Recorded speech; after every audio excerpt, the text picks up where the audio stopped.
destruction.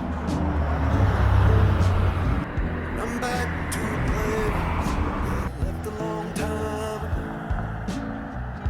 Just give me a sec, I'll smoke this cigarette. Over the course of nearly 5 decades, from 1900 to 1947, these mines yielded approximately $150 million in total.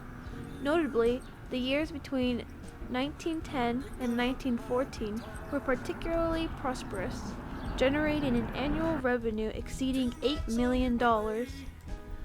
As for us, this place serves as a convenient stopover for a night or two when exploring another silver rush that occurred approximately 2 decades earlier, situated 60 miles to the north.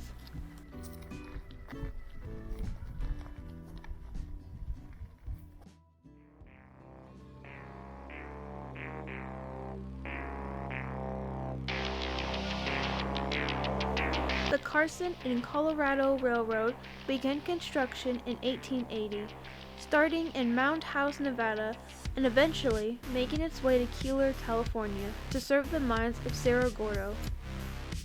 These old ghost railroads that served these mining towns have long been forgotten.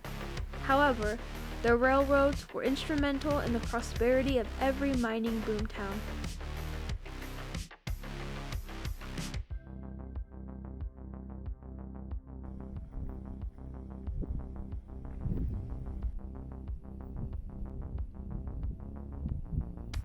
Sometime around 1873, milling operations were set up here to serve the nearby Northern Bell Mine.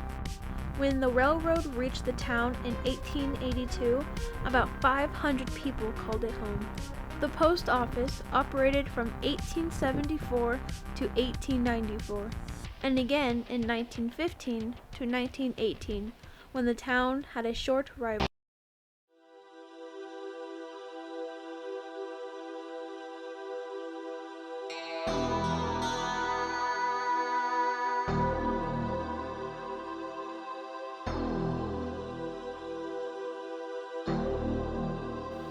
Nevada offers us the chance to share the same views along the railroad as they did way back in the 1800s.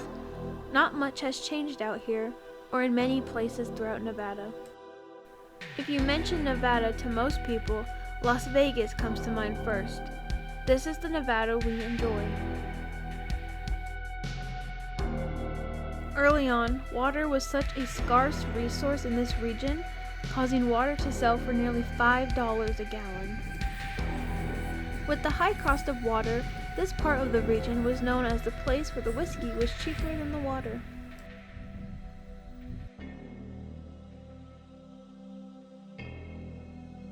The Carson and Colorado branch line travels approximately 10 miles before reaching the town.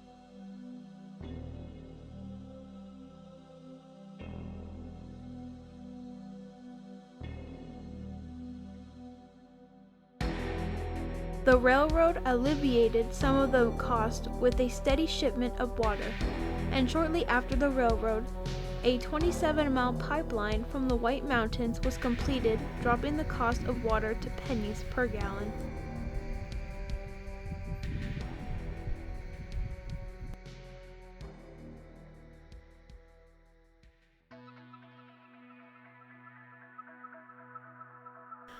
Mexican prospectors discovered silver here in 1864. By 1875, hotels, saloons, and other businesses began to open.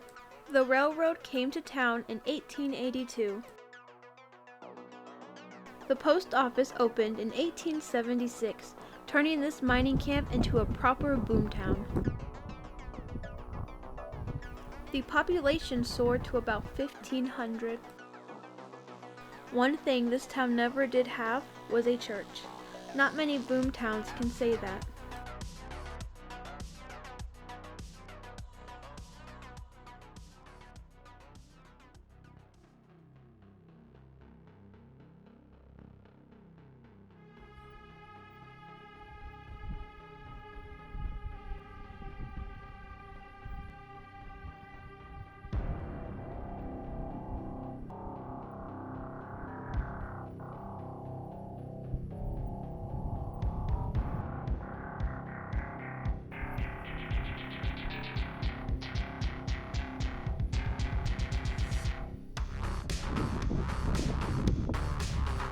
Most boom towns went to bust when the mines began to play out. However, it was the financial crisis of 1893 that halted investments into the mines.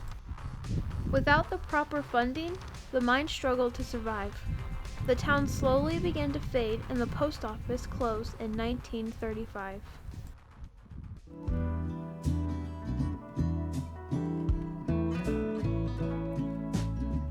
Hold on to the hand of self-destruction. I'm back to a place that left a long time ago. Just give me a sec, I'll smoke this cigarette. Aching body feels better still. What do you do